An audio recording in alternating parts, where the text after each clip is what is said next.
Hello दोस्तों, स्वागत है आपके अपने यूट्यूब चैनल मतीन मेथड्डा में। आज हम पढ़ेंगे रीजनिंग का 10वां लेक्चर। और इस लेक्चर में हम लगभग अब कैलेंडर जो टॉपिक पढ़ने वाले हैं, चैप्टर पढ़ रहे हैं, इसमें लगभग हम सभी तरीके के क्वेश्चन हमने शामिल कर लिए हैं। अगर आपका कोई क्वेश्चन बचे या जिस टाइप के आपको कैलेंडर से संबंधित क्वेश्चन नहीं मिले हैं तो हमें जानकारी देंगे, कमेंट बॉक्स में ज़रूर बताएं। कमेंट बॉक्स में क्वेश्चनों आपका जो भी क्वेश्चन है वो उसको भेजें और जिससे कि हम आपको उनका आंसर हल करके देंगे। ठीक है, देखना जरा पहला क्वेश्चन अब इस लेक्चर का है और इसको हम यहीं पे स्टार्ट करेंगे। फिर आपका अपना जो फेवरेट चैप्टर हो वो बताएं कमेंट बॉक्स में, हम उसके स्टार्ट करेंगे। नहीं तो फिर अपना हम देखते हैं इसके बाद कौन सा जो अच्छा टॉपिक होगा जिससे क्वेश्चन बनते हैं उसको हम स्टार्ट करेंगे। देखना पहला क्वेश्चन है, इन्होंने कहा है दो क्रमिक लीप वर्षों में अधिकतम कितने वर्षों का अंतर। देखना आप लोग जानते हैं कि लीप वर्षों में अधिकतम 4 वर्षों का अंतर होता है। 4 वर्षों का, जैसे 2000 और 2004, यानी कितने वर्षों का अंतर आ रहा है? 4 वर्षों का।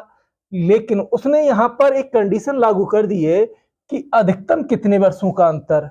वैसे आप लोग जानते हैं अच्छे तरीके से कि 4 वर्षों का ही अंतर होता है, लेकिन जब कंडीशन लगाएगा, जैसे मैं बात करता हूं 1896 और वर्ष आएगा 1900 और वर्ष आएगा 1904। 1904 यहाँ पर आप लोग ये देखें कि 1896 कैसा है? लीप वर्ष है। लेकिन उसके बाद अगर हम देखेंगे 1997 सामान, 1998 वो भी सामान, और 1999 वो भी सामान, और 1900 जो वर्ष है वो कैसा है? ये भी सामान्य वर्ष है। लेकिन 4 से डिवाइड है। जो शताब्दी वर्ष होते हैं वो हमेशा 400 से आप डिवाइड करेंगे। कितने से डिवाइड करेंगे? 400 से। अगर 400 से डिवाइड है तब मान लेना कि वो 400 से जब डिवाइड होगा तब कहेंगे कि हाँ वो लीप वर्ष है। जो भी शताब्दी वर्ष है, जैसे शताब्दी वर्ष मैंने बताया था कौन कौन से हैं, जिनके आगे देखना जैसे कोई संख्या लिखिए और उनके आगे कितने जीरो लगे हों, 2 जीरो लगे हों, तो ये समझ लेना वो शताब्दी वर्ष होंगे। जितने भी जैसे 100, 200, 500, 1200, 1300, ये सारे के सारे शताब्दी वर्ष हैं। और इसमें देखना कि क्या ये 1900 हमारा शताब्दी वर्ष है? क्या 1900 शताब्दी वर्ष है? आप जानते हैं नहीं है, क्योंकि ये 400 से पूरा पूरा कंप्लीट डिवाइड नहीं है। लेकिन 1901 के बाद देखेंगे वो भी सामान्य आएगा। 1902 के बाद 1902 आएगा, वो भी सामान। 1903 वो भी सामान। लेकिन 1904 है, ये हमारा कैसा वर्ष है? लीप वर्ष है। और 1896 ये भी हमारा लीप वर्ष है। इनमें अधिकतम कितने वर्षों का अंतर है? 8 वर्षों का अंतर है। उन कितने वर्षों का अंतर है? 8 वर्षों का अंतर है। तो लिख देंगे, आपका क्वेश्चन हो जाएगा अधिकतम। वैसे लीप वर्ष में आप जानते हैं 4 वर्षों का। अगर वो कहेगी लीप वर्ष में कितने का अंतर, तो आप कहेंगे 4 वर्षों का। लेकिन जब कंडीशन कहेगा अधिकतम कितने वर्षों का अंतर हो सकता है, तो आप क्या कहेंगे कि जैसे मैं यहां लिख रहा हूं कि आप देखें 1296, 1296, और जैसे ही इसके बाद आएगा 1300 यहां पर पड़ेगा, 1300 और 1304, 1304 ये भी कैसा होगा? देखना इनमें भी आपको कितने का मिल रहा है? 8 वर्षों का। अधिकतम कितने वर्षों का अंतर है? तो आपका आंसर हो जाएगा अधिकतम 8 वर्षों का अंतर होगा। आपका आंसर बी ऑप्शन सही हो जाएगा। बी ऑप्शन सही होगा। देखना जब भी कभी कहे आपसे लीप वर्षों में अधिकतम कितने वर्षों का अंतर, तो आपका आंसर होगा 8। क्यों? क्योंकि आपने पढ़ा है कि लीप वर्ष में, जैसे आप मैं कह देता हूं 2000 और 1996 और 2004, इनमें तो आपको मिल रहा है 4-4 वर्षों का अंतर। कितने का? 4-4 वर्षों का। लेकिन एक ऐसी कंडीशन आएगी जहां 1896 और 1896 के बाद आएगा 1900, 1900 के बाद आएगा 1904। तो 1900 तो ये हमारा वर्ष है नहीं, लीप वर्ष। तो इसका मतलब है कि हमारा 8 वर्षों का अंतर आ रहा है। 1904 में और 1896 में कितने वर्षों का अंतर हो रहा है? 8 वर्षों का अंतर हो रहा है। अगला क्वेश्चन देखेंगे जरा। अगला क्वेश्चन है, इसको जरा हटाते हैं हम। इन्होंने कहा है, आगरा पहुंचने पर सुमन ने कहा कि वह निश्चित समय से 4 दिन पहले वहां पहुंच गई। मान लिया कि एक निश्चित दिन है, कौन सा है, निश्चित दिन। उन्होंने कहा कि कह रहे आगरा पहुंचने पर सुमन ने क्या कहा कि निश्चित जो समय दिया गया था उससे 4 दिन पहले वहां पहुंच गई। 4 दिन पहले, ये निश्चित दिन है, इससे 4 दिन पहले मैं लिख देता हूं 1 2 3 4, यानी वो इस दिन पहुंची। देखिए, निश्चित दिन से 1 2 3 4 दिन पहले पहुंची। फिर कह रहे हैं राकेश वहां पर निश्चित समय के 5 दिन बाद पहुंचा। कितने दिन बाद पहुंचा? 5 दिन बाद। 1 2 3 4 5, देखना कितने दिन हो रहा है। एक तो निश्चित दिन है, ये इनको इस डेट पर पहुंचना था, इस दिन निश्चित दिन पर पहुंचना था, लेकिन जब वो पहुंची, सुमन आगरा पहुंची, तो उन्होंने कहा वह निश्चित दिन से 4 दिन पहले पहुंच गई। फिर राकेश वहां पहुंचे, तो राकेश वह निश्चित दिन के 5 दिन बाद पहुंचा। मैंने 5 यहां पर लगा दिए, 1 2 3 4 5, और वो जब 4 दिन पहले पहुंची तो मैंने इधर 4 लगा दिए, 1 2 3 4। फिर उन्होंने कहा पहुंचे यदि सुमन आगरा रविवार को पहुंची, यानी ये रविवार है। यहां जब वो 4 दिन पहले पहुंची है, ये कौन सा दिन है? रविवार का दिन पहुंची। तो राकेश वहां किस दिन पहुंचा, ये आपको बताना है। ये रविवार है तो ये सोमवार हो जाएगा। रविवार के बाद सोमवार, मंगलवार, बुधवार और फिर गुरुवार। फिर यहां आपका आ जाएगा सैटरडे, सैटरडे के बाद संडे, मंडे, ट्यूसडे, वेडनेसडे। या आप ऐसा करेंगे 4 ये और 5 ये, कितने हो जाएंगे? 4 और 5 9 को 7 से डिवाइड कर देंगे, और 7 में आप क्या करेंगे, देखना यहां पर 7 से डिवाइड करेंगे, आप 2 जोड़ देंगे, और 2 जोड़ने पर रविवार को आप क्या, रविवार में आप जोड़ देंगे कितना हो जाएगा, देखना ये संडे हो रहा है, Monday, Tuesday, Wednesday, Thursday, Friday, Saturday, Sunday, Monday, Tuesday, यानी कौन सा दिन आ रहा है, किस दिन पहुंच रहा है? मंगलवार का दिन पहुंचेगा, वो मंगलवार वाले दिन पहुंचेगा।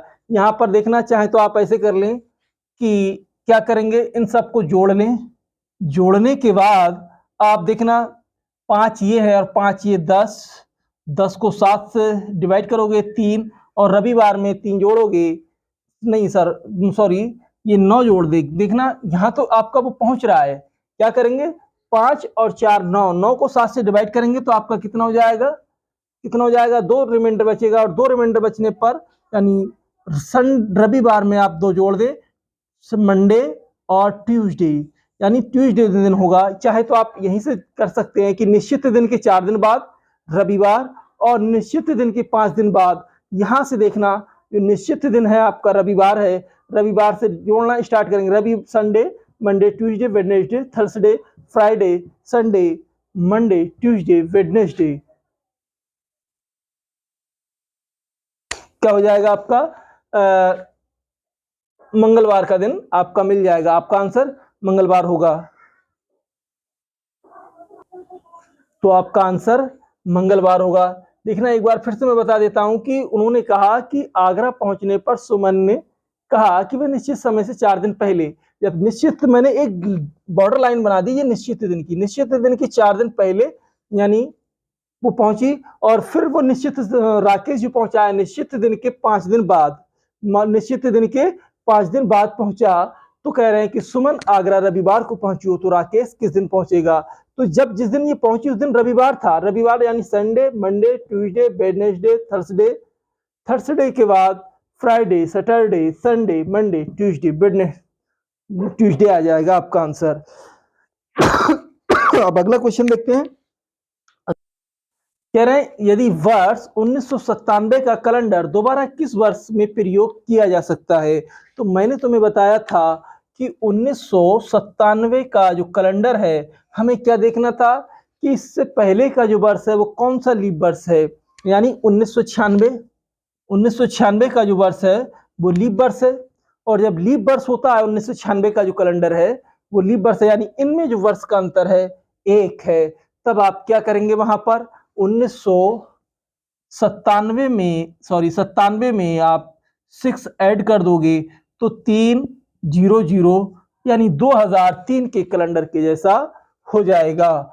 2003 का जो कैलेंडर होगा वो आपका आंसर हो जाएगा। यानी अगर मैं बता दूं आपके लिए, यही उन जो लीप वर्ष है, यानी 1997 हमको दिया है, 1997 में यदि एक वर्ष का अंतर है तो 6 जोड़ेंगे, 2 या 3 का अंतर है, अगर यही 98-99 होता तो 2 या 3 वर्ष का अंतर होता तो वहां हम 11 ऐड कर देते, अगर यही लीप वर्ष होता तो हम उसमें 28 ऐड कर देते हैं। ये मैंने पिछले भी आपको लेक्चर में बताया होगा। देखना नेक्स्ट क्वेश्चन है, आपका आंसर सी ऑप्शन हो जाएगा।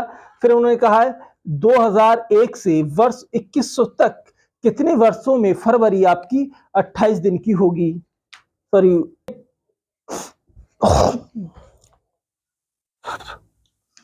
इन्होंने बोला है कि ये बोल रहे हैं कि 2001 से वर्ष 2100 तक कितने वर्षों में फरवरी 29 दिन की होगी। तो आपको पता है फरवरी 29 की कब होगी, जब लीप वर्ष होगा। तो यानी 2001 से और 2100 तक, 2100 तक आपको 100 वर्ष मिले। अब 2100वां जो वर्ष है वो कैसा है, नॉन लीप है। कैसा है, यानी नॉन लीप है, यानी 2100वां जो वर्ष है वो साधारण ईयर है, यानी जनरल ईयर है। अब यहाँ से 100 वर्ष है आपके पास, 100 वर्षों को आप क्या करेंगे, 4 से डिवाइड करेंगे। तो यहाँ से देखना आपको यहाँ 100 वर्षों का अंतर है, लेकिन जो 2100वां वर्ष है वो कैसा है, नॉन लीप है। तो आप क्या करेंगे, 99 को आप 4 से डिवाइड कर देंगे, आपको आंसर मिल जाएगा कितना, 24। यानी 24 ऐसे वर्ष होंगे जो आपके फरवरी 29 दिन की होगी इनमें। यहां से ध्यान देंगे कि 2001 से 2100 तक कितने वर्षों में फरवरी 29 दिन की होगी, यानी 2004 आपका 29 दिन फरवरी होगी, 2008। इसी तरीके से आप कहां तक चलेंगे, 2096 तक, और इनमें जो फरवरी होगी आप 96 को 4 से डिवाइड करेंगे, आपको 24 वर्ष मिल जाएंगे। कितने मिल जाएंगे, 24 वर्ष आपको इनमें फरवरी 29 दिन की पाएंगे। फिर उन्होंने कहा यदि राहुल का जन्म, मैं इसको जरा एक बार हटा देता हूं, कह रहे हैं कि यदि राहुल का जन्म 25 मई कितने को हो रहा है, 25 मई को है, जिस दिन सोमवार है। यदि उसकी बहन का जन्मदिन 13 जुलाई को है तो सप्ताह के किस दिन उसकी बहन का जन्मदिन दिवस था या है। तो आपको बताना है, यानी 13 जुलाई लेना है, और 25 मई है, 25 मई, मई कितने का होता है, 31 का। इसमें रिमाइंडर कितना बचेगा शेष दिन कितने हैं, 6 मई के बाद जून में विषम दिन 2 आएंगे, और फिर उसके बाद जून के बाद जुलाई, 13 जुलाई में इसमें ऐड कर लेता हूं, टोटल कितने हो जाएंगे देखना, 15, और 15 और 6 21, 21 को 7 से डिवाइड करोगे आपको रिमाइंडर कितना मिलेगा, 0, और 0 रिमाइंडर पर आपका दिन कौन सा हो जाएगा। यहाँ पर इन्होंने बोला है कि राहुल का जन्मदिन कौन से दिन को था, सोमवार को, तो उसका भी जन्मदिन सोमवार को होगा। यही आपका आंसर होगा। आगे